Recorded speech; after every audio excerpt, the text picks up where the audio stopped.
اعوذ باللہ من الشیطان الرجیم بسم اللہ الرحمن الرحیم الحمد للہ رب العالمین وصلی اللہ علی محمد وآلہ الطاہرین اما بعد فقد قال اللہ تبارک وتعالی فی کتابہ الکریم بسم اللہ الرحمن الرحیم شہر رمضان الذی انزل فیہ القرآن ھدی للناس وبینات من الہدی والفرقان۔ شب قدر ہے اور ماہ رمضان کی ایک بڑی عظمت اس لیے ہے کہ اس مہینے میں شب قدر ہے، اور شب قدر وہ ہے کہ جس میں قرآن نازل ہوا۔ یہ قرآن کی سورہ دخان، سورہ قدر کی آیات اور پھر سورہ بقرہ کی آیات، ان سب کو ملا کر جو نتیجہ نکلتا ہے، سورہ بقرہ میں یہ فرمایا جا رہا ہے کہ شہر رمضان الذی انزل فیہ القرآن، ماہ رمضان ہی وہ مہینہ ہے کہ جس میں قرآن نازل ہوا۔ اور سورہ دخان میں فرمایا کہ انا انزلناہ فی لیلۃ مبارکہ، ہم نے اس قرآن کو نازل کیا ایک مبارک رات میں، برکت والی رات،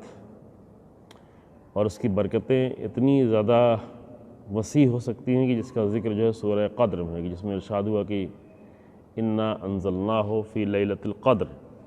کہ ہم نے قرآن کو نازل کیا ایک قیمتی اور عظیم رات میں، قدر رات جو ہے۔ وما ادراک ما لیلۃ القدر، تم کیا جانو کہ لیلۃ القدر کیا ہے؟ لیلۃ القدر خیر من الف شہر، یہ اس کی برکت ہے لیلۃ قدر کی۔ وہ جو کہا قرآن نے سورہ دخان میں کہ انا انزلناہ فی لیلۃ مبارکہ، وہ برکت کس حد تک ہو سکتی ہے، کس حد تک اس کی وسعت ہو سکتی ہے؟ چونکہ برکت کے معنی یہ ہے کہ جہاں سے خیر پہنچے لوگوں کو، جہاں سے لوگوں کو حیات مل رہی ہو، جہاں سے لوگوں کو زندگی مل رہی ہو، جہاں سے انسان کی زندگی کے بہت سارے خیر حاصل ہو رہے ہوں۔ برکہ کہتے ہیں عرب میں صحراؤں کے درمیان میں اس تالاب، اس گڈھے کو کہ جہاں پیاسے کاروان جن کی راستے کے سفر میں جان کی خطرے میں ہوتی ہے، اور منزلوں پر جب وہ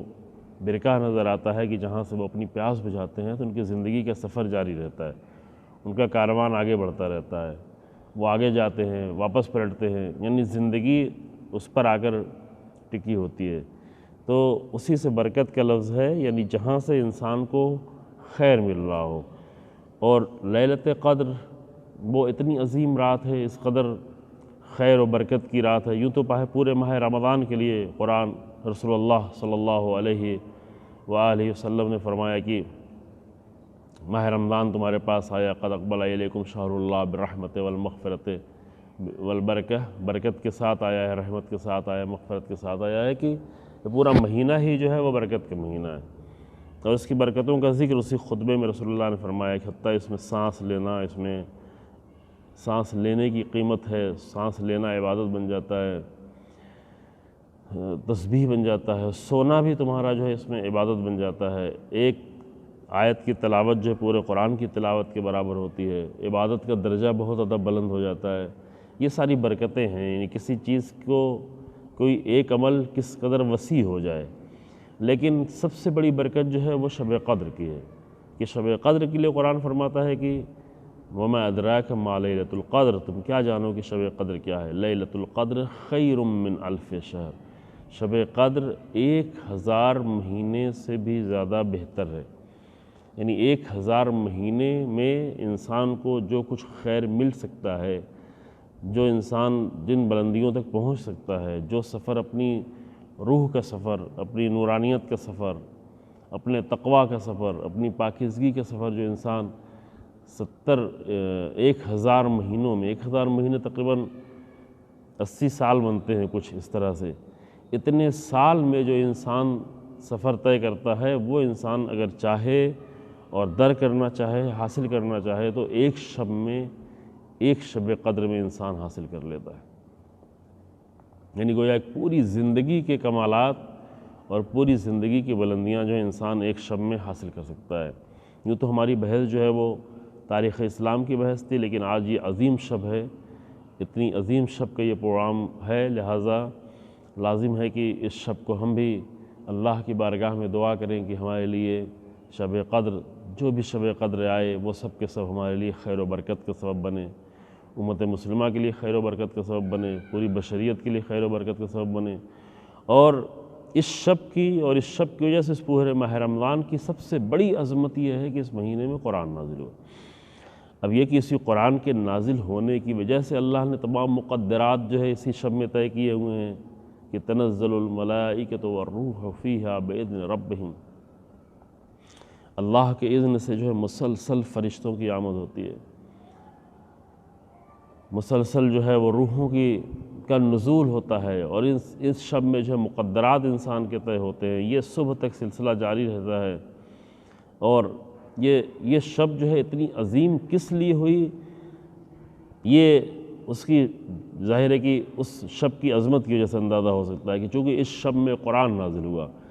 اس شب میں اللہ کا کلام نازل ہوا، اس شب میں قرآن ہی کے ذریعے سے انسان بہت ساری عظمتوں کو در کر لیتا ہے۔ اس شب کے اعمال میں ہے بھی کہ بعض سورے ہیں، سورہ دخان ہے، سورہ روم ہے،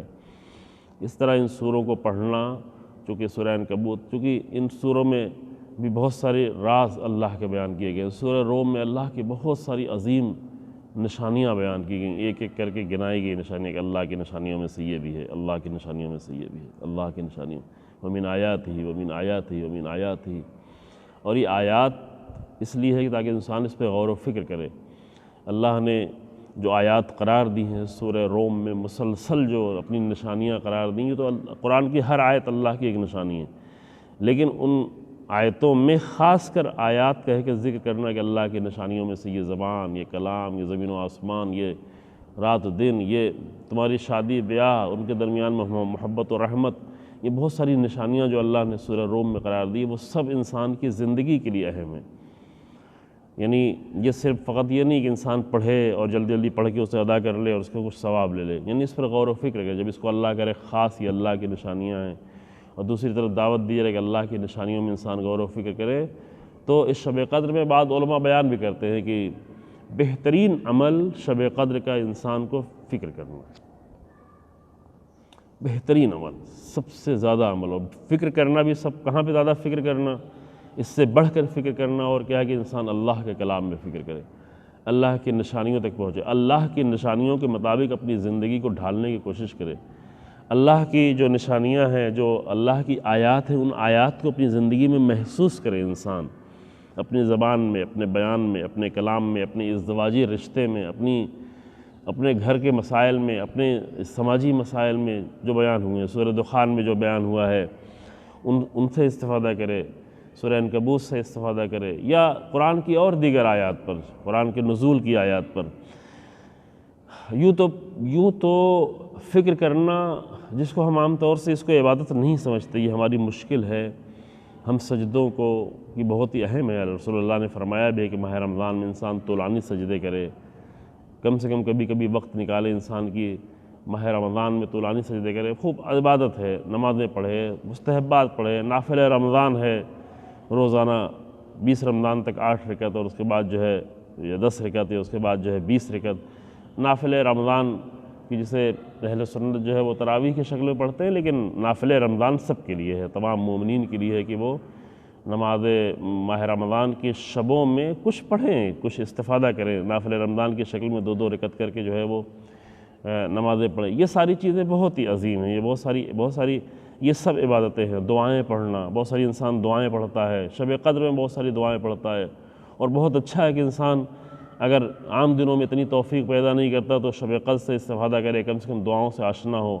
عظیم الشان دعائیں، اللہ اکبر، دعائے افتتاح جو روزانہ پڑھنے کی ہے، حج کے لیے جو دعائیں کی جا رہی ہیں بہت ہی عظیم الشان دعائیں ہیں، لیکن دعائے بہا جو سحر میں پڑھی جاتی ہے، دعائے سحر، یہ ساری چیزیں، لیکن خاص کر دعائے جوشن کبیر، جہاں 1000 صفات کے ساتھ اللہ کو پکارا جاتا ہے، جہاں انسان کچھ مانگ نہیں رہا ہے، صرف اللہ کو پکار رہا ہے، اللہ سے رابطہ کر رہا ہے، عبد و معبود کے درمیان میں رابطہ گہرا ہو رہا ہے۔ یہ نہیں کہ ایک مرتبہ پکار کے چلے گئے، ایک چیز کچھ مانگ کے چلے گئے، ایک سوال کر کے چلے گئے، ایک آواز دے کر چلے گئے، نہیں، مسلسل بیٹھ کر انسان 1000 نام سے، 1000 صفات سے اللہ کو پکارے، اور ان صفات کے ذریعے سے معرفت حاصل کرے۔ اصل فکر کرنے کے ایک مقام یہ بھی ہے، خود دعائے جوشن کبیر۔ نہیں معلوم بعض لوگ جو ہے دعائے جوشن کبیر پڑھنا شروع کرتے ہیں، تھوڑی دیر بعد بیچارے تھک جاتے ہیں، تھکے ہوئے انداز میں کروٹیں بدل بدل کے کبھی ادھر اس رخ میں کبھی اس رخ میں، اور پھر اس میں کچھ لوگ بیٹھے ہوتے ہیں، کچھ عجیب و غریب کام بھی کر رہے تھے، کوئی پانی میں پھونک رہا ہوتا ہے، کوئی گٹھیاں باندھ رہا ہوتا ہے، کوئی دھاگے باندھ رہا ہوتا ہے۔ یہ بلا وجہ کے کام میں انسان مشغول ہو جاتا ہے اور اصل چیز سے دور ہو جاتا ہے۔ ممکن ہے کوئی کہے کہ آخر ان سب سے روکنے کی کیا ضرورت ہے، ان سب کو بلا وجہ کی چیز کہنے کی کیا، بلا وجہ اس لیے کہا جا رہا ہے عزیزوں کہ یہ سب کرنے کے نتیجے میں انسان اصل چیز سے محروم ہو جاتا ہے۔ مشکل یہاں پر ہے، اگر یہ کام ٹھیک بھی ہو تو بھی نہیں کرنا چاہیے، کیونکہ جو اصلی چیز ہے اس سے محروم ہے۔ یہ تو ٹھیک، ایک تو بولتے ٹھیک نہیں ہے، یہ حصی چیزیں، یہ مادی چیزیں، یہ انہی لوگوں کے لیے ہوتی جن کو بلند چیزوں پر زیادہ ایمان نہیں ہوتا۔ یہ سب ایمان بالغیب کی مشکل ہے، جب تک کوئی چیز دکھائی نہ پڑے لگتا ہے کچھ کیا ہی نہیں، کیونکہ ایمان بالغیب نہیں۔ مومنین کی صفت قرآن میں شروع ہی میں بیان کی گئی سورہ بقرہ کہ وہ یؤمنون بالغیب، وہ غیب پر ایمان رکھتے ہیں۔ وہ جب اللہ کو پکارتے ہیں تو محسوس کرتے ہیں کہ اللہ سے عبد و معبود کے درمیان میں رابطہ پیدا ہوا ہے۔ اس سے میں جب انسان دھاگے باندھ رہا ہوتا ہے، پھونک رہا ہوتا ہے، اور جو ہے اپنے، ابھی تو خیر وائرس کا زمانہ بھی ہے، اپنی وائرس منہ میں اگر ہو تو پانی میں ڈال رہا ہوتا ہے اور لوگوں کو پلا رہا ہوتا ہے، اور اگر کرونا وائرس کا زمانہ نہ ہو تو یوں بھی بہت سارے لوگوں کے منہ میں طرح طرح کے وائرس اور بیکٹیریا ہوتے ہیں، اس سے اور لوگوں کو شاید مریض کر رہا ہو۔ لیکن یہ سب چیزیں اصل مسئلہ ہے کہ فضول چیزیں ہیں، اور ہم نے حدیث جو ہے یہ بار بار پڑھتے ہیں اور بار بار پڑھنے کی ضرورت ہے، خاص کر ہمارے معاشرے میں پڑھنے کی ضرورت ہے۔ حتیٰ مستحبات بھی اگر انسان کو اصلی چیزوں سے دور کر رہے ہوں تو اس سے انسان اپنے آپ کو مستحبات کو چھوڑ دے۔ اصلا امیر المومنین کا جملہ یہ کہ اذا اضرت النوافل بالفرائض یا الفرائض، دو جملے، دو روایتیں الگ الگ ہیں، تو فرفضوہا، تو اسے چھوڑ دو۔ اگر مستحبات جو اچھے اعمال ہیں، اگر وہ مستحبات واجبات کو نقصان پہنچے، مثلا انسان رات پوری شب قدر میں جگے دیر تک اور آخر میں نماز صبح کے وقت سو جائے، تو کہا نہیں چھوڑو، نہیں جگو، تو کم جگو، تھوڑی دیر عبادت کر کے سو جاؤ۔ نماز صبح نہیں قضا ہونے پائے، نماز صبح نہیں چھوٹنے پائے، یا کوئی اور بھی مستحب عمل، رات میں انسان دیر دیر تک قرآن کی تلاوت کرے، اچھا عمل کر رہا ہے، لیکن یہ تلاوت کرنا، یہ عبادت کرنا، یہ عزاداری کرنا، یا کوئی بھی عمل جو کر رہے ہیں آپ، وہ اچھا عمل اگر ہے، وہ اچھا عمل اگر واجب کو چھڑا دے رہا ہے، واجب پہ اثر ڈال رہا ہے، تو امیر المومنین کا دین یہ ہے۔ ہمارا دین کچھ بھی ہو،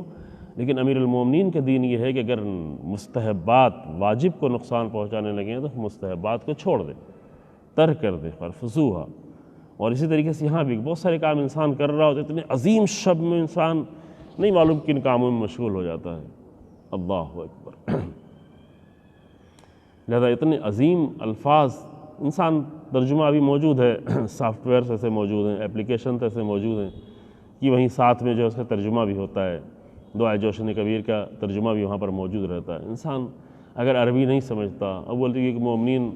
خاص کر ہماری نئی نسل کے لوگ، اتنا مشکل کام نہیں ہے، کم سے کم تھوڑا سا عربی کے لیے اگر ایک مہینے بھی انسان اچھے طریقے سے محنت کر لے تو اس حد تک عربی سمجھ سکتا ہے، سیکھ سکتا ہے کہ وہ عام طور سے جو دعائیں پڑھی جاتی ہیں یا قرآن کے 80% کلمات کو اور مطلب کو سمجھ سکتا ہے۔ پورے کورس تیار کیے گئے ہیں،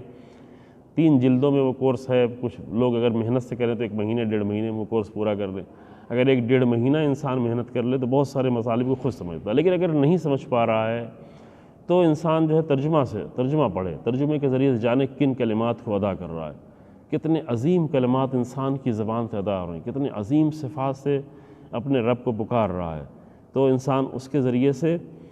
اس پر بھی آ کر فکر کرے۔ اصل فکر کرنے کے بہترین مقام اللہ کے صفات ہیں، جیسے قرآن ہے اسی طریقے سے انسان کے فکر کا بہترین مقام جو ہے وہ اللہ کے صفات ہیں، اور اللہ کے صفات ہم ماہ رمضان میں خاص کر شب قدر میں پڑھ رہے ہوتے ہیں۔ انسان کا اصلی ترین علم جو ہے، اصلی ترین معرفت، اور انسان جتنی بھی بلندیوں تک پہنچتا ہے اس میں سب سے بنیادی چیز ہے اللہ کے صفات سے اس کا رابطہ ہونا، عملی طور پہ رابطہ ہونا، ان صفات کو اپنے اندر پیدا کرنے کی کوشش کرنا۔ جب انسان فکر کرے گا، وہ 1000 مرتبہ جوشن کبیر پڑھ لے، ہر شب میں ماہ رمضان کی پڑھ لے،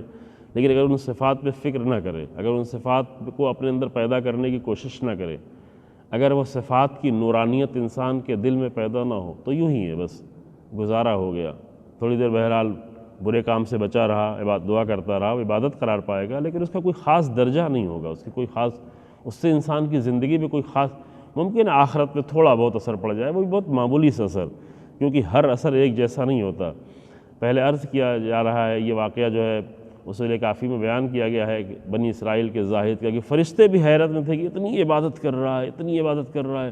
اللہ کے نزدیک اس کا کتنا مقام ہوگا، اپنے گھر بار سب کچھ چھوڑ کے نہ شادی کیا نہ بیاہ کیا نہ زندگی میں ہے، وہ ایک صحرا میں جا کر، معاف کیجیے، ایک جو ہے وہ سمندروں کے بیچ میں ایک ٹاپو پر جا کر وہ عبادت ہی عبادت کر رہا ہے۔ فرشتوں کی اس کی عبادت، سال ہا سال کی عبادت دیکھ کے فرشتے حیرت میں تھے۔ ایک مرتبہ ان کو آرزو ہوئی، یہ اصول کافی بہرحال ہماری بہت ہی اہم کتابوں میں سے ہے، اس میں فرشتوں کو اتنا زیادہ اشتیاق بڑھا کہ ان کا کہ اے اللہ میں اس کا اجر دیکھنا چاہتا ہوں، کہ اس کو یہ اتنی عبادت کرتا ہے تو اس کا اجر کتنا زیادہ ہوگا میرے پروردگار۔ تو اللہ نے جب دکھایا تو دیکھا بہت معمولی سا اجر ہے، یہ اللہ کا کرم ہے کہ اللہ پھر بھی دے دیتا ہے کچھ۔ ہماری بہت ساری نادانیوں اور جہالتوں کے باوجود اللہ رد نہیں کرتا، اللہ اسے دے دیتا ہے۔ اگر انسان جو ہے خالص نیت سے ہو، مشرکانہ ذہنیت لے کے نہ آیا ہو تو اللہ دیتا ہے، لیکن یہ نہیں کہ اس پہ بہت زیادہ۔ تو فرشتوں کو بہت تعجب ہوا کہ یہ کیا بات ہے، اتنی زیادہ عبادت، اتنا زیادہ تنہائی میں وہ اس شب و روز عبادت کرتا رہتا ہے، اس کا اجر اتنا مختصر ہے۔ تو اللہ نے فرشتوں کو انسانی شکل دی، کہا تم جاؤ، جا کے اسی کے پاس تھوڑے دن رہو تاکہ تمہیں تجربہ ہو کہ اس کی عبادت کیا ہے۔ وہ آ کر دیکھ رہا ہے کہ واقعاً وہ عبادت کر رہا ہے، راتوں رات جگ رہا ہے، روزے رکھ رہا ہے، سجدہ کر رہا ہے، معمولی سے کچھ پھل فروٹ جو وہیں پہ ہیں وہیں پہ کچھ کھا لے رہا ہے، نہ صحیح سے کھانا کھا رہا ہے، نہ صحیح سے اس کو غذا کو کوئی پرواہ ہے۔ یہ معمولی چیزیں نہیں انسان نے ترک کیا ہوا ہے، یہ سب فرشتے دیکھ کے پھر بھی حیرت پڑے جا رہے، اتنا سب کچھ میں دیکھ رہا ہوں لیکن اللہ نے اتنا کم اجر دیا ہے۔ تو ایک مرتبہ عبادت کرتے کرتے اس نے فرشتوں کی طرف مڑ کے دیکھا، کہا کہ بہت ہی افسوس کا مقام ہے۔ وہ بھی کہہ رہے تھے یہاں پہ بہت ہی ہریالی ہے، بہت ہی خوبصورت جگہ ہے، تمہیں اتنی اچھی جگہ پہ عبادت کرنے کا موقع ملا ہوا ہے۔ کہا ہاں یہ سب تو بہت اچھا ہے، بہت ہی خوبصورت جگہ ہے، بہت ہی ہریالی ہے، لیکن اتنی ساری گھاس ہے، یہ بیکار جا رہی ہے۔ اگر اللہ کا گدھا یہاں پہ آ جاتا تو وہ اس کو چرتا اور یہ گھاس بیکار نہیں جاتی۔ یعنی اس نے اللہ کے بارے میں سے اتنا تصور کر رہا ہے، اللہ ہے، کسی گدھے پہ بیٹھتا ہوگا اور گدھے پہ بیٹھ کے جو ہے ہم زمین پہ سفر کرتے ہیں، وہ آسمان پہ سفر کرتا ہوگا۔ یعنی اللہ کی معرفت اس کو اس حد تک ہے۔ تو بہترین انسان کا علم اور بہترین عمل اور بہترین فکر ہے کہ اللہ کے صفات میں انسان فکر کرے، اور اس شب میں بہت سارے صفات، ماہ رمضان میں اور بھی کئی دعائیں ہیں جس میں کچھ مانگا نہیں گیا ہے، صرف جو ہے اللہ کی بارگاہ میں اس کے صفات سے پکارا گیا، جیسے دعائے بہا جو سحر کے وقت میں پڑھتے ہیں، اس میں بھی اللہ کے بہت ہی حسین اور عظیم صفات ہیں۔ مانگنا کچھ نہیں، کچھ طلب نہیں کرنا۔ اس پورے جو دعائے جوشن کبیر جو عام طور سے 1 گھنٹہ یا اس سے زیادہ میں پڑھی جاتی ہے، اس پوری دعائے جوشن کبیر میں کچھ بھی مانگا نہیں گیا ہے، فقط ایک سوال جو ہے بیچ بیچ میں ٹھہر کے کیا گیا، وہ بنیادی سوال ہے، وہ کہ اے میرے اللہ ہمیں جو ہے خلصنا من النار یا رب، اے میرے اللہ ہمیں عذاب برداشت کرنے کی ہمارے اندر طاقت نہیں، ہم جیسے کمزور انسانوں میں اتنی توانائی نہیں ہے کہ تیری جہنم کا عذاب برداشت کر سکے، لہذا اے میرے اللہ ہمیں اس سے خلاصی دے دے، خلصنا من النار یا رب، اے میرے اللہ ہمیں جہنم سے بچا لے۔ یہ بہترین دعا ہے، اور بھی دعاؤں میں بھی دعا کرتے ہیں، روزانہ نماز کے بعد بھی دعا کرتے ہیں کہ وادخلنی الجنہ، اور ہمیں جنت میں داخل کر، ہماری گردن کو عذاب سے بچا لے۔ لیکن عزیزو، جو میں عرض کر رہا تھا کہ ماہ رمضان میں بہت ساری عبادتیں ہیں، اور بہت ساری عبادات سب اہم ہیں، کھلانا پلانا، افطار کرنا، دعا کرنا، نماز پڑھنا، لیکن بہترین عبادت ہے پورے ماہ رمضان کی فکر کرنا، اور خاص کر شب قدر کی عبادت ہے فکر کرنا۔ انسان فکر کر کے اگر متوجہ ہو جائے کہ ہماری زندگی کیا ہے، ہمارے اعمال کیا ہیں، ہماری پچھلی زندگی کیا ہے، ہمارا یہ سال کیسا گزرا ہے، ہمارا آئندہ سال کیا ہونا چاہیے، فکر کرنے کے بہت سارے محل ہیں، بہت سارے مقامات ہیں۔ ہم کیسی زندگی جینا چاہتے ہیں، ہم کون سا طرز زندگی اپنانا چاہتے ہیں۔ اتنے دنوں سے پیغمبر اکرم صلی اللہ علیہ وآلہ وسلم، رسول اللہ کے عظیم الشان اصحاب، اور خاص کر ذات امیر المومنین علی بن ابی طالب علیہ السلام کی سیرت کے مختلف پہلو بیان کیے گئے۔ بحث تاریخی بحث ہے، لیکن اس میں سیرت کی بہت ساری بحثیں بیان کی گئیں۔ اگر انسان ان ساری سیرت کی گفتگو سن کے اگر یہ طے کر سکے اس شب میں کہ ہمیں کون سا طرز زندگی اپنانا ہے، ہماری زندگی کی لاجک کیا ہو، ہماری زندگی کا مسیر کیا ہو، ہماری زندگی کی سیر کا انداز کیا ہو، ہم کون سا طرز زندگی، جو کہ 2 ہی طرح کے طرز، یا باطل ہے یا حق ہے۔ چاہے انسان مسجدوں میں بیٹھا ہو، چاہے وہ مسجدوں کا متولی بنا بیٹھا ہو، چاہے وہ اوقاف کا متولی بنا بیٹھا ہو، لیکن اسے یہ طے کرنا ہے کہ اس کی مسیر کیا ہے، کس راہ پہ جا رہا ہے، کیا طریقہ اپنائے ہوئے، کون سا طرز زندگی اپنائے ہوئے۔ اصل انسان کا طرز زندگی ہے، کتنا بھی ایمان کی باتیں کرتا ہو، کتنا ہی اچھے گھرانے میں پیدا ہو، نبی کے گھرانے میں پیدا ہو، امام کے گھرانے میں پیدا ہوا، لیکن اس کا مسئلہ حل ہوگا اس کے طرز زندگی سے، کہ وہ کون سا طرز زندگی لے کے آئے، کون سی لائف اسٹائل پوری زندگی گزارتا رہا۔ اور شب قدر بہترین موقع ہے جب انسان اپنا طریقہ زندگی معین کرے کہ ہم کس طریقہ زندگی پہ تھے اور کس طریقہ زندگی میں چلنا چاہ رہے ہیں۔ الحمدللہ ابھی آج کا زمانہ ایسا ہے کہ جہاں حق و باطل کے معرکہ شدید ہے، اہل حق کی ضرورت ہے، ناصروں کی ضرورت ہے، مددگاروں کی ضرورت ہے۔ لازم نہیں حتماً میدان جنگ ہی میں جا کر انسان اسلحہ چلائے تبھی وہ مددگار کا ہو سکتا ہے، نہیں، اپنے طریقہ زندگی سے، اپنے عمل سے، اپنے اخلاق سے، اپنی کوششوں سے، اپنے علم سے، اپنے اس کے اندر جو اسکلز موجود ہیں ان اسکلز کے ذریعے سے انسان اللہ کے دین کی مدد کر سکتا ہے، اپنی زبان سے، اپنے بیان سے، اپنی جو بھی صلاحیتیں انسان میں، یعنی اس عمل کے ذریعے سے انسان اپنا طریقہ زندگی معین کر کے ایک مشن میں شامل ہو جاتا ہے، وہ مشن جو رسول اللہ نے کمال تک پہنچایا تھا۔ انبیاء کا مشن تھا، انبیاء ہی نے شروع کیا تھا، لیکن رسول اللہ نے کمال تک پہنچایا تھا، رسول اللہ نے عظمتوں تک پہنچایا تھا۔ ان تمام جنگوں کے حالات میں بھی آپ نے دیکھا، جنگ کے علاوہ اور بھی بہت سارے پہلو رسول اللہ کی زندگی کے جو کبھی بیان بھی ہو چکے ہیں اور مختصر انشاءاللہ کبھی اور بھی بیان ہو، کہ اس مشن میں رسول اللہ نے معمولی انسانوں کو شامل کر کے عظیم بنا دیا تھا۔ چرواہوں کو، عرب کے چرواہوں کو اس مشن کا حصہ، ابو ذر غفاری چند بھیڑیاں لے کے چراتے تھے، چند اونٹ اور جانوروں کے ساتھ ایک گاؤں میں، لیکن اس رسول اللہ کے مشن میں شامل ہونے کے بعد ایک اتنے عظیم انسان بن گئے کہ آج 21ویں صدی میں ہم لوگوں کے لیے افتخار کی بات ہے کہ ابو ذر کے غلام بن سکے، ابو ذر غفاری کے، اور اس کے جیسے اور ان جیسے اور کتنے بہت سارے عظیم اصحاب رسول اللہ کے، جو ایسے معمولی لوگ تھے۔ عمار یاسر معمولی لوگ تھے، اصلاً بہت کسی بڑے گھرانے کے بھی نہیں تھے، اسی لیے لوگ ان کو والد کو قتل کر دیا، ماں کو قتل کیا، ان کو اذیت پہنچاتے تھے۔ بلال جیسے حبشی غلام، ان کو کن مقام تک رسول اللہ نے پہنچا دیا، لیکن یہ سب کچھ اس لیے ہوا کہ انہوں نے اپنے طرز زندگی کو طے کیا کہ ہمیں اس باطل اور خرافاتی زندگی میں گزارنا ہے، یا یہ کہ آ کر وہ طریقہ زندگی اپنانا ہے جو پیغمبر اکرم صلی اللہ علیہ وآلہ وسلم پیش کر رہے ہیں۔ یہ انسان کی زندگی کو معین کرتا ہے کہ انسان جو ہے وہ چند کلمے پڑھ کر، چند عبادتیں کر کے وہ نہیں طے ہوتا کہ اب آگے شب قدر میں جگ لیا، کھایا پیا، مزے کیے، تفریح کیے، بیچ بیچ میں آ کر کچھ عبادتیں بھی کر لیں، اور بعض لوگ جو ہے وہ پوری شب قدر میں جو اپنی قضا نمازیں پڑھنے میں لگے رہتے ہیں بیچارے، خدا رحم کرے، یعنی سال بھر تک قضا نماز کا حکم یہ کہ جیسے ہی خدا نخواستہ اول یہ کہ قضا نہ ہو، لیکن اگر قضا ہوئی تو جتنی جلدی ممکن ہو سکے، صبح کی نماز قضا ہوئی تو ظہر تک بھی انتظار نہیں کرے انسان، جلد سے جلد اس کو قضا کرے، نہ یہ کہ اس کو اٹھا کے رکھے کہ بعد میں ماہ رمضان میں انسان پڑھے۔ اور وہ عجیب انداز سے اتنی تیزی کے ساتھ کہ جس کو کسی کو کچھ خبر ہی نہیں ہوتی کیا پڑھ رہا ہے، سجدے میں کیا پڑھ رہا ہے، رکوع میں کیا پڑھ رہا ہے، کب اٹھ رہا ہے، کب بیٹھ رہا ہے، نہ اطمینان ہوتا ہے، نہ طمانینہ ہوتا ہے، نہ سکون ہوتا ہے، اس میں پوری رات گزار دیتے ہیں، تھکے ہارے، اور یہ سمجھتے ہیں کہ بہت کچھ کیا۔ اللہ اسے بھی قبول کرے، خدا نہ کرے کسی مومن کی نماز قضا ہو اور وہ نماز شب قدر میں قضا نمازیں پڑھ رہا ہو۔ شب قدر فکر کرنے کا مقام ہے، قرآن کی آیتوں پہ فکر کرنے کا مقام ہے، اللہ کے صفات پہ فکر کرنے کا مقام ہے، اور شب قدر میں اپنا طریقہ زندگی معین کرنے کا مقام ہے کہ انسان اس عظیم شب میں آ کر اپنا طریقہ زندگی متصل کرے۔ یہ نہیں ہو کہ قیامت کے دن یہ حسرت کرے اے کاش کہ میں رسول اللہ کے ساتھ ہوتا، یا لیتنی اتخذ مع الرسول سبیلا، اے کاش کہ میں نے رسول اللہ کے ساتھ اپنا مسیر طے کی ہوتی، اپنا راستہ۔ یہ حسرت، قیامت کی حسرت تو قرآن بیان کر رہا ہے۔ یہ وہی لوگ قیامت میں حسرت کریں گے کہ جنہوں نے زندگی میں پیغمبر اکرم صلی اللہ علیہ وسلم کا طریقہ نہیں اپنا۔ عزیزوں بھی بار بار بات عرض کی جاتی رہی ہے مختلف پروگرام سے، مختلف جگہوں پر، کہ ہماری ساری ذلتیں، ہماری ساری رسوائیاں،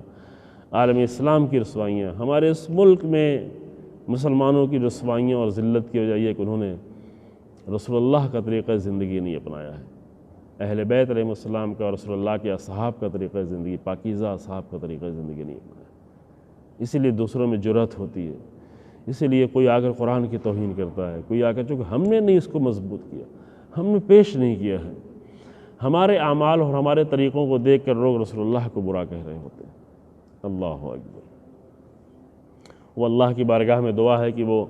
ہمیں اس عظیم شب میں، شب قدر میں جو ہے وہ بہتر سے بہتر فکر کرنے اور بہتر سے بہتر اعمال انجام دینے، اور خاص کر اپنے طریقۂ زندگی کو معین کرنے کے لیے توفیق عنایت فرمائے کہ تاکہ اس کے ذریعے سے ہمارے مقدرات طے ہوں۔ اصل مقدرات طے ہونا یہی کہ انسان خود طے کرے کہ اسے کیا کرنا ہے۔ مقدرات یوں کوئی الگ سے طے کر کے اس کے اوپر نازل نہیں کر دیا جاتا، یہ انسان کو خود طے کرنا ہے کہ اسے کون سا طریقہ اپنایا ہے، کون سی زندگی اپنانا ہے، کن صفات کو اس نے اپنے اندر پیدا کرنے کی کوشش کی ہے، وہی چیز انسان کے مقدرات کو طے کرتی ہے شب قدر میں۔ تو اللہ ہمارے لیے عظیم شب قرار دے۔ ہماری جو بحث تھی وہ تاریخ کی بحث تھی، لہذا میں دو تاریخی واقعہ بھی آپ کی خدمت میں پیش کر دیتا ہوں، دو اور غزووں کا۔ بہرحال بہت زیادہ دن نہیں بچے ہوئے ہیں اور تاریخ کے اہم پہلو کچھ رہ گئے ہیں، لہذا اس شب میں، پچھلے دن میں ہم نے آپ کی خدمت میں جنگ خندق کے واقعات پیش کی۔ جنگ خندق ایک عظیم جنگ تھی اور اس میں امیر المومنین کا کردار، امیر المومنین کی قربانی، امیر المومنین کا تنہا میدان جنگ میں جانا، امیر المومنین کے جنگ کا نقشہ بدل دینا، پھر اللہ کی نصرت، اللہ کی مدد۔ بہرحال یہ وہ دن ہے کہ ہم محروم ہو گئی ہے بشریت امیر المومنین کی ذات سے، اور یہ دردناک ترین ہے۔ رسول اللہ کی وفات کے بعد تاریخ کا دردناک ترین دن جو ہے امیر المومنین کی شہادت ہے۔ نہیں سمجھ سکتے شاید ہم، نہ رسول اللہ کی وفات کا درد سمجھ سکتے ہیں، نہ امیر المومنین کی، چونکہ اتنی معرفت نہیں ہے۔ ہم زیادہ یہ سمجھتے ہیں کہ کتنی تلوار ماری گئی، کتنی ضرب لگائی گئی، لیکن یہ نہیں سمجھتے کہ کیسے انسان کو مارا گیا، کس انسان کو مارا گیا۔ رسول اللہ کا غم جناب زہرا سمجھتی تھی، رسول اللہ کا غم امیر المومنین سمجھتے تھے، اور امیر المومنین کا غم بھی امام حسن مجتبیٰ علیہ السلام سمجھ رہے ہیں۔ امام حسین سمجھتے ہیں کہ دنیا کس سے محروم ہو گئی۔ بہرحال وہ غزوہ خندق یا جنگ خندق، جس کو جنگ احزاب بھی کہتے ہیں، وہ آپ کی خدمت میں پیش کی گئی۔ اس پہ تھوڑا بہت گفتگو ہوئی،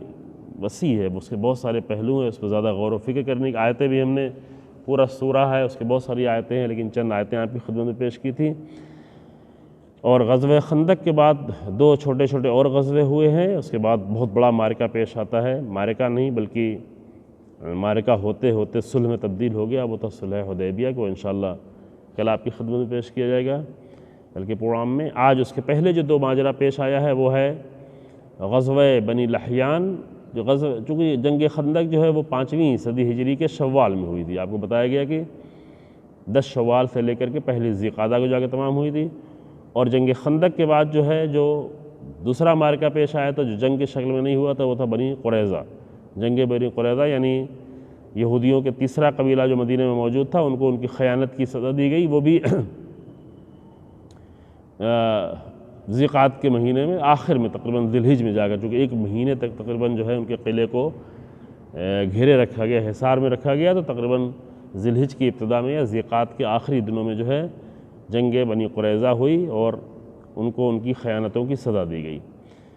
اس کے بعد غزوہ بنی لحیان ہوتا ہے۔ یہ کچھ نام ہے جو عام طور سے لوگ سنتے بھی نہیں ہیں، لیکن آشنا ہونا چاہیے کہ غزوہ بنی لحیان ایک قبیلہ تھا، قبیلہ حذیل کی ایک شاخ ہے۔ چونکہ عرض کیا کہ کچھ بڑے قبیلے تھے، جیسے غطفان، جیسے بنی سلیم، جیسے قریش، جیسے حذیل، جیسے بنی اسد، اور ان کے پھر بنی تمیم، ان کے پھر بہت شاخیں تھیں، مختلف جو ہے الگ الگ خاندان تھے، وہ بھی بڑے بڑے خاندان کبھی کبھی ہو جاتے تھے۔ تو کبھی کبھی ایک قبیلے میں، مثلا قریش میں بہت سارے قبیلے تھے جو مکے میں رہتے تھے اور مکے کے اطراف میں۔ تو یہ حذیل، قبیلہ حذیل کی ایک شاخ تھی، ایک بنی لحیان۔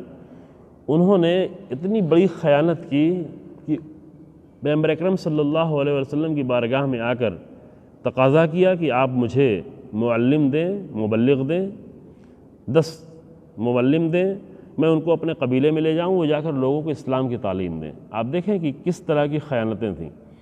اور اس کے باوجود بھی رسول اللہ کا عمل کیا تھا۔ انہوں نے آ کر رسول اللہ سے 10 مبلغ مانگے، اور جب یہ مبلغ چلے لے کے، تو وہ لے جا کر انہوں نے ایک مقام پر ان سب کو شہید کر دیا۔ یعنی اس حد تک جو ہے دھوکہ، اس حد تک، اللہ اکبر، رسول اللہ نے اپنے پاکیزہ معلمین، اپنے پاکیزہ اصحاب کو، جو واقعاً معلم تھے، کہ ایک معلم کا اثر ہم نے بتایا آپ کو مدینے میں کیا اثر ہوا تھا۔ جناب مصعب ابن عمیر رحمۃ اللہ علیہ کی جو جنگ احد میں شہید بھی ہوئے، کہ انہوں نے تبلیغ کی، پورا مدینہ جو ہے وہ کس طرح جو ہے مسلمان ہو گیا تھا۔ یہ بعد میں عرض کیا جائے گا کہ امیر المومنین جب یمن گئے، یمن پورا ایک ملک تھا، یمن بہت ہی ترقی یافتہ ملک تھا اس زمانے میں، یمن امیر المومنین گئے، یمن میں کس طرح تبلیغ کی اور کس طرح پورا یمن جو ہے وہ مسلمان ہو۔ یہ بہت ہی عظیم کارنامہ ہوتا ہے کہ کسی انسان کے ذریعے سے کسی کو حق کا راستہ اور ہدایت کا راستہ مل جائے، کسی انسان کی زندگی تبدیل ہو جائے، یہ بہت ہی عظیم ہے۔ رسول اللہ نے یہ جملہ بھی فرمایا تھا کہ اے علی،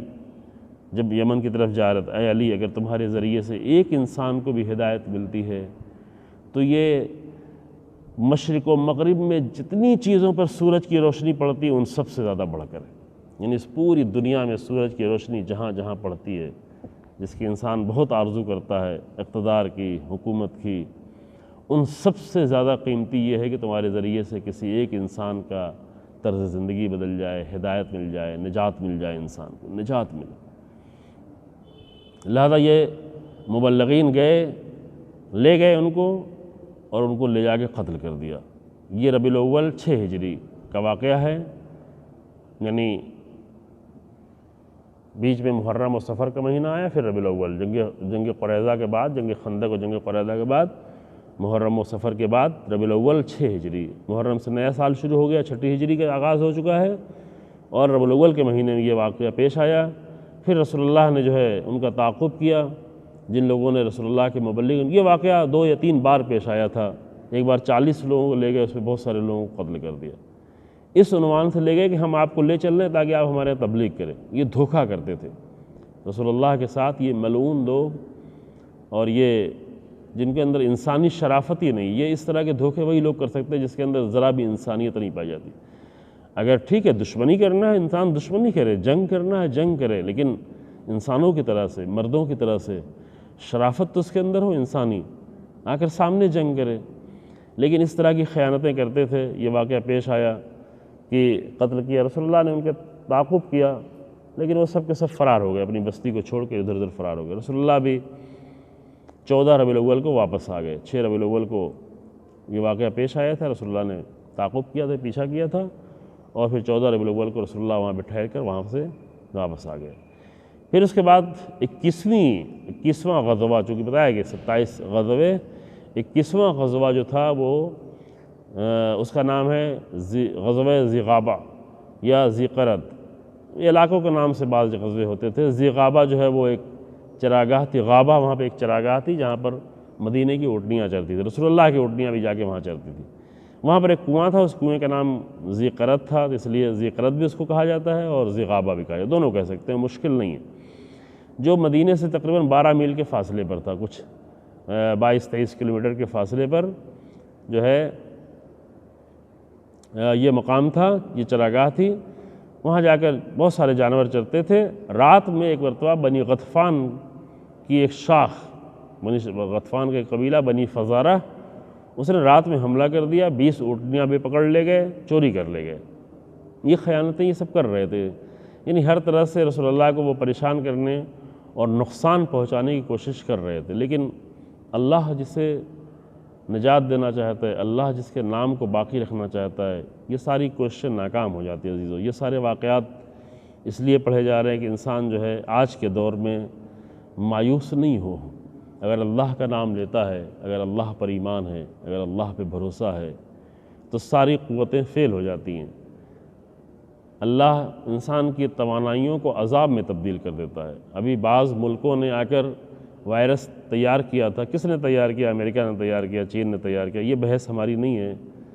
لیکن جس نے بھی انسان کے علم کو اللہ نے عذاب میں تبدیل کر دیا، اگر اس میں ایمان نہ ہو، اگر اس میں سچائی نہ ہو، اگر اس میں انسانیت کی خدمت کی فکر نہ ہو، اگر انسانیت کو تباہ کرنا ہے تو وہی چیز پوری بشریت کے لیے عذاب بن جاتی ہے۔ البتہ اس عذاب کے لائق ہم نے اپنے آپ کو پیش کیا ہے کہ اتنے عظیم مہینے آنے کے بعد بھی اپنے آپ کو ہم معاف نہیں کرواتے۔ ظلم کے سامنے ہم کس طرح سکوت اختیار کرتے ہیں۔ پچھلے سال ماہ رمضان میں عرض کیا گیا تھا، اس زمانے میں تھوڑے بہت کیسز تھے یہاں انڈیا میں تھوڑے سے لوگ، کچھ 50-60 ہزار تک بھی نہیں پہنچے تھے، جہاں تک مجھے پتہ نہیں، صحیح یاد ابھی نہیں ہے. کچھ لوگوں کی موتیں ہوئی تھیں، کچھ 100 لوگوں کی شاید موتیں نہیں ہوئی تھیں. لیکن اس وقت عرض کیا گیا تھا کہ ایسی حرکتیں ہوئی ہیں، ایسی خیانتیں ہوئی ہیں، اتنا ظلم ہوا ہے سیریا میں، اتنا ظلم ہوا ہے یمن میں، اتنے انسان مارے گئے ہیں، ملینوں لوگ، بچے چھوٹے، کئی ہزار انسان صرف میڈیٹرینین سی، سیریا سے یورپ کی طرف جانے میں غرق ہو گئے، بھوکے لوگ جن کو کھانا نہیں تھا. میانمار میں اتنا ظلم ہوا، کشتیاں کی کشتیاں ڈوب گئیں. کسی ملک نے ان مظلوموں کو لینے کے لیے، اتنی بڑی دنیا لیکن لینے کے لیے تیار نہیں ہوئے. جہاں آئے ہوئے ابھی ان پر ظلم کیا جا رہا ہے. افسوس ہے کہ ہمارے ملک، اتنی بڑے ملک میں چند ہزار لوگوں کو جو ہے ان پر ظلم کیا جا رہا ہے. ابھی چند مہینے پہلے ہم جموں میں تھے، اس علاقے کو جا کے دیکھا کس طریقے سے بیچارے چھوٹے چھوٹے سلم ڈال کر جو ہے وہ چند سامان رکھ کر جو بیچ رہے تھے، اس سے زندگی گزارا کر رہے تھے، وہ آ کر سب کچھ توڑ دیا گیا، وہ سب کچھ بند کرا دیا گیا. ان کو سب مجبور کیا کہ سب 10 دنوں کے درمیان اتنے دنوں میں خالی کر دیں. وہ ان کے پاس چند تھوڑا سرمایہ تھا، وہ بھی چند قیمتوں میں، سستی قیمتوں میں بیچ کر پھر بعد میں جو ہے یونین نے اجازت دی. وہ یہ اجازت پہلے دے سکتے تھے، لیکن وہ منظر جو ہے وہ انسان کی نظروں میں ہمیشہ رہ جاتا ہے کہ ایسے مظلوم لوگوں کو کس طرح رکھا جا رہا ہے. اتنے بڑے ملک میں ساری نگاہیں ٹکی ہوئی ہیں کہ تھوڑے سے مظلوم لوگ آئے ہیں، ان کو پناہ دی گئی ہے، ان کو کارڈ دیا گیا ہے، ان کو یونائٹڈ نیشن نے اجازت دی ہوئی ہے، ان کے لیے رقم دی جاتی ہے ملک کو. لیکن یہ سیاستداں اپنے ووٹ کے لیے اور تھوڑے سے ووٹ لینے کے لیے جا کے انسانوں پہ ظلم کرتے ہیں. تو اس ظلم کا نتیجہ تو ہوگا نا. جب دلی میں اس طرح سے بے گناہ انسانوں پر ظلم کیا جائے گا تو کچھ نہ کچھ تو اس کا اثر ہوگا نا. یہ یوں ہی تباہیاں نہیں ہو رہی ہیں. لیکن پھر بھی اللہ کی بارگاہ میں دعا ہے کہ اللہ نجات دے تمام بشریت کو، تمام انسانوں کو. یہ روزانہ اتنی موتیں ہو رہی ہیں، یہ اس طرح وائرس پھیلتا جا رہا ہے، یہ پورا ملک جو ہے شمشان اور قبرستان انسانوں کی لاشوں سے بھرے پڑے ہوئے ہیں. اسپتال سنبھلا نہیں جا رہا ہے، ڈاکٹروں کی حالت خراب ہے، اور سیاستداں ابھی بھی سیاست کر رہے ہیں. افسوس ہے. تو جب یہ سب کچھ ہوگا، جب یمن میں 6-7 سالوں میں اتنے بے گناہ انسانوں کو مارا جائے گا، اتنے گھر تباہ ہوں گے، اتنے اسکول تباہ ہوں گے، اتنے بے گناہ بچے مارے جائیں گے، بھوک سے لوگ مر رہے ہوں گے، تو کیا اللہ کا عذاب نہیں آئے گا؟ کیا یہ بشریت ایسے ہی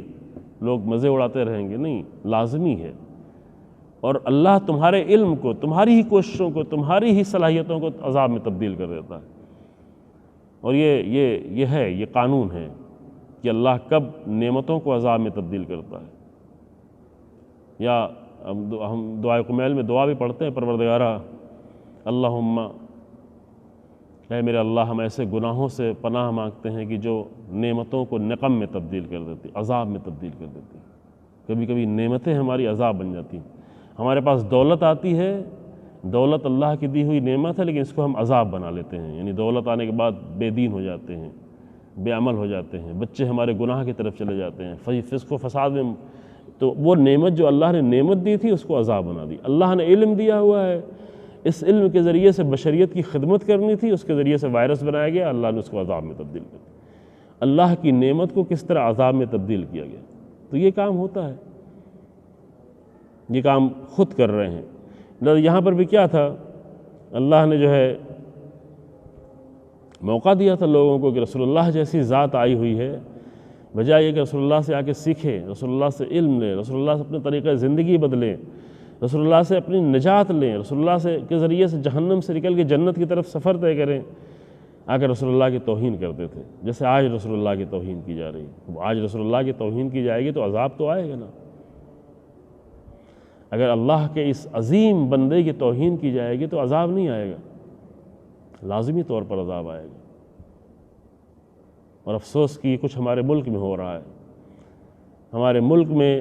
تاریخ کے اس ایسے عظیم ترین انسان کی توہین کی گئی ہے. تو ایک انسان کی توہین کے نتیجے میں، ایک انسان کی توہین پہ شاید عذاب نہ بھی آتا، لیکن اس پہ حکومتوں کا سکوت، حکومت کی خاموشی اور حکومت کا سپورٹ، جو حکومت سپورٹ کرتی ہے ایسی بدتمیز انسانوں کو، تو بہرحال اور بھی بہت سارے خطرات سے بھی اور دوچار ہو سکتے ہیں جس طرف انسانیت آگے بڑھ رہی ہے. لیکن راستہ بہرحال طے ہے. راستہ اس ماہ رمضان کی رحمتیں، شب قدر کی رحمتوں کے نتیجے میں ہوتا ہے کہ انسان اگر آئے، پلٹے، توبہ کرے، اپنی برے راستوں کو چھوڑے اور راہ حق میں قدم آگے بڑھائے۔ تو بہت سارے یہ لوگ جو رسول اللہ کے شدید دشمن تھے، رسول اللہ کے قتل کے لیے آتے تھے، کئی جنگوں میں آئے، جنگ بدر میں آئے، جنگ احد میں آئے، جنگ خندق میں آئے، دیگر کئی مارکوں میں آئے، وہی آ کر جنگ صلح حدیبیہ بھی ذکر ہونے والا ہے کل کے دن انشاءاللہ، اس کے بعد آ کر مسلمان ہونا شروع ہو گئے، فتح مکہ کے بعد اور مسلمان ہونا شروع، بہت سارے لوگ بہت خلوص سے مسلمان ہیں۔ یہ ہو سکتا ہے، یہ آج بھی ہو سکتا ہے۔ بہت سارے لوگ رسول اللہ کے شدید دشمن ہیں اور ہیں ابھی اسی ملک میں، ہم دیکھ رہے ہیں کہ وہ آ کر کس طرح سے اسلام قبول کرتے ہیں۔ وہ جنہوں نے جا کر اللہ کے گھر کو توڑا تھا، بابری مسجد توڑی تھی، ابھی شرمندہ ہو کر جو ہے وہ مسجدیں بنواتے پھر رہے ہیں۔ وہ شرمندگی اچھی چیز ہے، انسان اپنے باطل عمل سے شرمندہ ہو تو یہ اچھی چیز ہے۔ لہذا یہ جن کو قدر کرنا چاہیے تھی وہ نہیں، آ کر راتوں میں حملہ کرتے تھے، دن میں حملہ کرتے تھے، ہر طرح سے رسول اللہ کو اور امت کو نقصان پہنچانا چاہتے تھے۔ لہذا بنی فزارہ نے آگے حملہ کیا، 20 اونٹنیاں بھی پکڑ کر لے گئے، چوری کر کے لے گئے، اور جناب ابو ذر غفاری کے بیٹے وہاں پر رہتے تھے اسی علاقے میں، ان کو قتل کر دیا، شہید کر دیا۔ رسول اللہ کے اس مجاہد صحابی کے فرزند کو مقام ذی غابہ پر شہید کر دیا۔ رسول اللہ کو جب اس کی خبر دی گئی تو رسول اللہ 500 افراد کے ساتھ، اپنے 500 اصحاب کے ساتھ ان کا تعاقب کیا، پیچھا کیا، لیکن وہ سب بھاگ نکلے، بھاگتے تھے۔ اکثر جنگیں اس لیے بھی نہیں ہوئیں کہ لوگ بھاگتے تھے، اور یہ بہت اچھا تھا، جنگ کرنا اور لوگوں کی جان جاتی ہے۔ یہ تو ہم ابھی جنگیں پڑھ رہے ہیں جس میں رسول اللہ شریک تھے۔ شروع میں چند سرایا کا ذکر کیا تھا، اکثر سریے جو ہوتے تھے، جو 51 یا 58 تک کی تعداد بیان کی گئی ہے، اتنے سارے جو سریے ہوئے ہیں، یعنی ایسی جنگیں کہ جس میں رسول اللہ شریک نہیں تھے، رسول اللہ بھیجتے تھے کسی کو، کبھی 10 کو، کبھی 20 کو، کبھی 100 کو، کبھی 200 کو رسول اللہ بھیجتے تھے۔ اس میں اکثر سریے ایسے جس میں کوئی جنگ ہی نہیں ہوئی ہے، کوئی خون ہی نہیں بہا ہے، یہ پہلے بحث کر چکے ہیں عزیزوں۔ پھر رسول اللہ نے وہاں پر ایک دن قیام کیا، چشمہ تھا وہاں پر، وہی چشمے کا نام ذی قرۃ تھا، وہاں پہ رسول اللہ نے ایک دن قیام کیا، پھر 21 ربیع الاول کو واپس آ گئے۔ یہ بہت جلدی یہ دونوں غزوے جو ہیں وہ بہت جلدی چند دنوں کے درمیان میں پیش آئے، ربیع الاول ہی میں دونوں پیش آئے، اور اس کے بعد پھر عظیم مرحلہ پیش آیا ہے، وہ ہے صلح حدیبیہ۔ صلح حدیبیہ کا ذکر انشاءاللہ ہم کل آپ کی خدمت میں کریں گے، چونکہ یہ اس کو قرآن نے فتح مبین کا، اِنَّا فَتَحْنَا لَكَ فَتْحًا مُبِينًا، سورہ فتح، اگر آپ لوگوں کو فرصت ملے تو سورہ فتح کی تلاوت کر کے آئیں انشاءاللہ۔ ماہ رمضان ہے، چھوٹا سا سورہ ہے، رسول اللہ کے بہت سارے صفات وہاں پر بیان کیے گئے ہیں، اور تقریباً اسی صلح حدیبیہ کے محور میں پورا سورہ ہے۔ رسول اللہ کے اصحاب کے صفات بیان کیے گئے، ان کا طریقہ کیا تھا، ان کا انداز کیا تھا، جنگ میں ان کا انداز کیا تھا، باطل کے سامنے وہ کیسے ہوتے تھے، آپس میں کیسے ہوتے تھے، یہ ساری باتیں جو ہے وہ سورہ فتح میں بیان کی گئی ہیں۔ اور یہ کہ اللہ نے وعدہ کیا کہ اللہ کس طرح اپنے نور کو کامل کرے گا، کتنی بھی دشمنی کی جائے، کتنی بھی بغض رسول اللہ سے رکھا جائے، لیکن اللہ اپنے اس نور کو کس طرح پورا کرے گا، یہ بحث ہے انشاءاللہ کل کے پروگرام میں آپ کی خدمت میں پیش کی جائے گی۔ اللہ کی بارگاہ میں آج کے شب کے لیے دعا ہے کہ اللہ ہم سب کے اعمال کو، ابھی تک کے اول رمضان سے لے کر کے ابھی تک کے اعمال کو، اگرچہ بہت سے نقائص ہیں، بہت ساری کمیاں ہیں، بہت ساری کوتاہیاں ہیں، لیکن ان تمام کوتاہیوں کے باوجود اللہ ہماری انہی معمولی اعمال کو قبول کرے، قلیل کو۔ دعائے رجب میں ایک جملہ ہم پڑھتے تھے ماہ رجب میں، یا من یقبل الیسیر ویعفو عن الکثیر، اے وہ اللہ کہ جو بہت تھوڑا سا قبول کر لیتا ہے، آسانی سے قبول کرتا ہے، مختصر کو قبول کر لیتا ہے، اور بڑے چھوٹے کو قبول کرتا ہے، بڑے گناہوں کو معاف کرتا ہے۔ تو اے میرے اللہ، آج کے شب میں ہمارے بہت ہی مختصر اعمال کو قبول کر لے اور ہمارے بڑے سے بڑے گناہوں کو معاف فرما۔ اے میرے اللہ، آج کے شب میں ہمیں اپنے طریقہ زندگی کو معین کرنے اور راہ رسول اللہ پر چلنے کی توفیق عنایت فرما، راہ امیر المومنین پر چلنے کی توفیق عنایت فرما۔ اے میرے اللہ، اپنے طریقہ زندگی کو بہتر سے بہتر کرنے کی توفیق عنایت فرما۔ اے میرے اللہ، ہماری شب قدر کو قیمتی اگر 1000 مہینے کے لائق نہ ہو تو کم سے کم ہمارے 1 سال کو محفوظ قرار دے، ہمارے 1 سال کے لیے کم سے کم ہمارے 12 مہینے، اگر ہمارے اندر اتنی صلاحیت نہیں ہے کہ ہم 1000 مہینے میں اس کو تبدیل کر سکیں، تو کم سے کم اے میرے اللہ 12 مہینے کے لیے ہمارے لیے اس شب قدر کو، مجھے مقدرات کو طے فرما، وہ عظیم طے فرما، ہمیں مومن و صالح قرار دے، ہماری موت کو اللہ کی راہ میں قرار دے، اور اے میرے اللہ اس پوری بشریت کو اس وائرس کے عذاب سے نجات دے۔ اور امام زمانہ کی شب ہے، امام زمانہ پر فرشتے نازل ہوتے ہیں، اے میرے اللہ امام زمانہ کے ظہور میں تعجیل فرما اور ان عظیم بزرگوار کے ذریعے سے پوری بشریت کو ظلم و ستم سے نجات دے۔ الحمدللہ رب العالمین وصلی اللہ علی محمد وعلی